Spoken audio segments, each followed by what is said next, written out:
안녕하세요, 오유입니다. 다양한 고민을 댓글로 달아주는 분들이 있는데요. 사실 짧은 댓글로 답을 드리다 보면 오해의 소지도 있고 한계가 있습니다. 그래서 댓글을 모아 영상을 만들어 봤는데요. 짧은 댓글로 여러분의 상황을 정확하게 알기 힘들고 영상으로 깊이 있는 솔루션을 제공하기엔 한계가 있지만 그래도 답답함이 어느 정도는 해소되지 않을까 싶어요. 더 깊이 있는 상담을 원하는 분들은 영상 설명란 또는 고정 댓글 참고하시어 상담 신청해 주시면 됩니다. 오늘은 두 개의 사연을 가지고 왔는데요. 내 인생이 왜 이리 안 풀릴까? 내가 세상에서 제일 불행하다고 느끼는 분들이라면 오늘 영상 끝까지 시청하시면 해답을 찾을 수 있을 겁니다. 첫 번째 사연인데요. 결혼 47년 차인데도 남편의 불신이 해가 갈수록 더 생생하니 어떤 마음으로 살아야 할지 괴로워요. 우리 남편이 5가지를 다 가지고 있습니다. 결혼 25년째부터 다른 여자들의 색을 즐기는 걸 알았습니다. 속상하지만 내색은 안 했어요. 제가 상대방을 괴롭히지도 않고 그냥 지금까지 침묵하고 있습니다. 혼자 많이 괴롭습니다. 통곡할 만큼. 부부의 신뢰가 깨졌는데도 시어머니 모시고 뻔뻔하게 살고 있습니다. 얼마나 힘이 드실까요? 이 사연은 중년 남자가 여자를 사랑할 때 하는 행동이라는 영상에 달린 댓글인데요. 영상에서 말하는 남자가 여자를 사랑할 때 하는 행동 5가지를 남편이 사연자분에게 하고 있는데 오래전부터 외도를 하고 있다는 거예요. 이 남편분 아내를 사랑하는 걸까요? 결혼 25년째부터 남편의 외도를 알았는데 내색도 안 하고 남편을 괴롭히지도 않고 시어머니까지 모시고 살고 있다고 합니다. 본인이 뻔뻔하게 살고 있다고 하는데 사연자분이 뻔뻔한 게 아니고 남편이 뻔뻔한 거죠. 사연자분 성품이 어떨까요? 본인 마음속은 정말 힘든데 참고 희생하는 성향으로 보여요. 스스로 자책하고 괴로워합니다. 남편이 사연자분의 성향을 알까요? 모를까요? 당연히 알죠. 남편분은 거의 선수로 보입니다. 아내의 성향을 파악하고 집에서는 적당히 맞춰주고 밖에 나가서는 자기가 하고 싶은 대로 하고 사는 거예요. 외도를 해도 잠깐 한눈 파는 정도는 자신의 잘못을 뉘우치고 가정으로 돌아올 수도 있지만 이렇게 수년 동안 외도가 습관화된 분들은 쉽지 않더라고요. 아마 남편이 중병에 걸리지 않는 한 외도를 멈추지 않을 확률이 99%입니다. 문제를 해결하기 위해서는 어떻게 해야 할까요? 지금처럼 참고 살아간다면 문제가 해결이 될까요? 어떤 문제든 한 번은 부딪혀야 해요. 부딪혀서 적극적으로 해결하든지 아니면 계속 가슴앓이 하면서 살든지 스스로 결정해야 합니다. 제일 먼저 할 것은 내 현재 상황을 직시해야 해요. 그리고 내 마음에서 남편을 떠나보내야 합니다. 40년 넘게 남편의 그늘에서 살았고 아이들 키우며 지냈던 지난 날들, 나의 울타리가 되었던 남편이지만 내 마음에서 내보내야 해요. 물론 당장 이혼하라는 말이 아닙니다. 마음에서 남편을 놓아주고 그 자리에 내가 들어와야 해요. 내 안에 내가 들어오지 않고는 어떤 행동도 자신감 있게 하기 어려워요. 남편이 지금은 이혼을 요구하지 않지만 시간이 흐른 뒤 먼저 이혼을 요구할 수도 있고 내가 이혼하고 싶을 수도 있습니다. 어차피 지금까지 내색하지 않았으니 내가 준비될 때까지 말하지 말고 외도 증거를 하나하나 모으세요. 그리고 생활비 중 일부라도 돈을 모아야 합니다. 내 살 길은 스스로 찾아야 해요. 그게 현실입니다. 두 번째는 종교 문제로 부부가 갈등을 겪고 있는 사연인데요. 아내가 종교에 빠져서 아마도 교회 한 채는 지어주었을 겁니다. 제발 일반 취미생활 좀 하라고 이야기를 해도 오직 예수뿐이라고 하니 돌아버리겠습니다. 지금은 정서적 이혼으로 살고 있어요.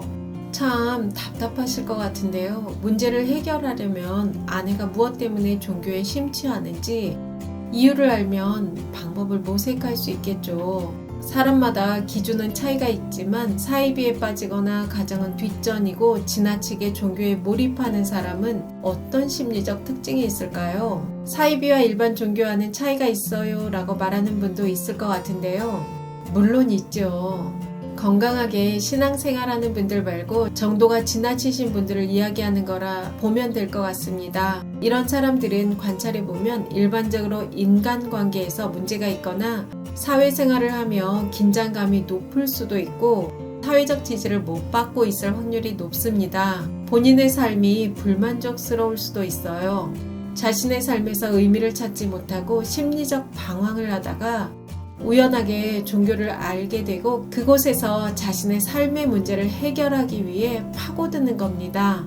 가정을 챙기고 사회생활을 하며 종교활동을 하는 것은 본인의 삶에 유익할 수 있지만 사이비 종교에 빠지거나 가정의 불화를 불사하면서도 종교에 심취 않은 사람들은 취미활동도 안 하고 대부분의 시간을 종교에 투입합니다. 또 대부분의 종교와 연결된 인간관계만 하는 경향이 있더라고요. 그러니 시간이 갈수록 더 사회와 단절되겠죠. 종교에 대한 신념은 시간이 갈수록 더 강화되고 남편이 종교에 대해 부정적으로 말하면 사이만 더 악화될 뿐입니다. 어떻게 해야 할까요? 모든 사람은 종교의 자유가 있다는 걸 먼저 인정해야 해요. 다만 가정경제를 위협하는 정도의 기부는 막아야 합니다. 맞벌이인지 외벌이인지 모르겠지만 본인이 번 돈을 기부하는 것은 말릴 수가 없죠. 다만 생활비를 주었을 때 그 한도 이상을 기부하는 것은 막아야 합니다. 그리고 과도하게 기부를 했을 경우 심각한 가정경제의 위험을 초래할 수 있다는 경각심도 일깨워줄 필요가 있어요. 아내가 종교단체에 가서 봉사하고 헌금을 하면 그곳에선 아내를 인정해주고 이야기를 들어줄 거예요. 그러니 더 빠져들고 더 돈을 갖다 주겠죠. 이혼할 게 아니라면 아내가 남편, 가족과의 관계에서 위안을 찾아야 합니다. 아내와 함께 다양한 활동을 하는 것도 추천드려요. 가정과 남편에게 얻는 위안과 사랑을 느끼게 해주는 겁니다. 산책을 하거나 시내를 벗어나 베이커리 카페에 가는 것도 좋을 듯해요. 대화하는 장소가 집이 아닌 새로운 장소가 되면 기분 전환도 되고 관계가 새로워질 수 있습니다. 물론 이렇게 한다고 하루아침에 아내가 달라지리란 기대를 하면 바뀌지 않는 상대를 보면 화가 치밀어 올라올 수도 있고 잘하려고 한 것이 더 관계를 악화시킬 수도 있는데요. 조금씩 개선해 나간다고 보면 좋을 듯 합니다.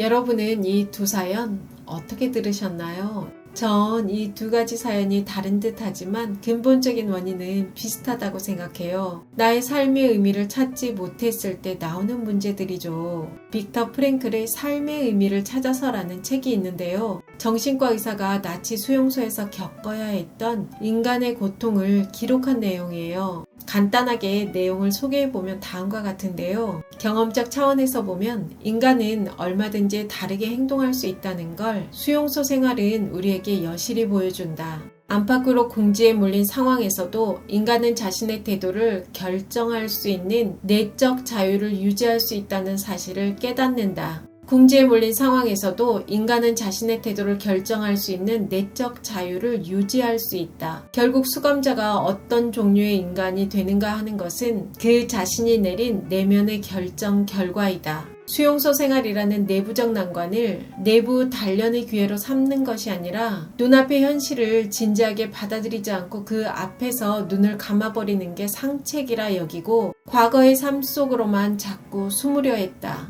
그런 사람은 상상할 수 없을 정도로 처절했던 수감자 생활을 오히려 절정으로 도약할 수 있는 기회로 삼지 못했다. 사람이라면 누구나 살아가면서 이루어야 할 소명이 있고 완수해야 할 사명이 있다. 그것은 그 사람만이 할 수 있는 일이므로 그 누구도 그 사람 역할을 대신하지 못한다. 인간은 상황의 노예도 아니고 운명의 허수아비도 아니라고 나는 믿는다. 상황에 굴복할지 상황에 맞설지 결정하는 주체는 어디까지나 인간이다. 인간은 결국 스스로 결정하는 존재이다. 인간은 어떻게 살아가야 할지, 무엇이 되어야 할지 언제나 결정을 내리며 살아간다. 우리는 나의 삶의 의미를 찾지 못할 때 그 의미를 찾기 위해 종교에 지나치게 심취하거나 성, 술, 마약, 게임에 취할 수도 있고 사람을 신격화할 수도 있습니다. 내가 스스로 삶의 의미를 찾지 못하면 누군가가 내 마음에 들어와 주인 노릇을 하며 살게 됩니다. 그것이 배우자가 될 수도 있고 또 다른 누군가가 될 수도 있죠. 요즘 가스라이팅 많이 이야기하는데요. 가스라이팅을 당하는 사람들도 자기 안에 자신이 없기 때문이에요. 여러분 혹시 인생이 공허하거나 불행하다고 느끼시나요? 인생의 고통에 빠져 있으신가요? 사람이라면 누구나 살아가면서 이루어야 할 소명이 있고 완수해야 할 사명이 있습니다. 여러분이 처해 있는 고통 속에서 내 삶의 의미를 찾아야 해요. 당당히 맞설지 아니면 상황에 굴복할지는 여러분이 결정하는 것입니다. 여러분의 멋진 삶을 응원합니다. 오유TV 비대면 개인 상담을 시작합니다. 어디에도 쉽게 말할 수 없는 고민이 있으신가요? 혼자서는 해결하기 힘든 고민, 지인들과 나누어도 답답함이 더해갈 때, 개인정보 때문에 상담이 망설여질 때, 어떻게 해야 할지 갈피를 잡을 수 없는 인생의 고민을 제가 함께 나눠드릴게요. 여러분의 지혜로운 선택에 도움이 될 것입니다. 자세한 내용은 영상 설명란 또는 고정 댓글을 참고해주세요. 감사합니다.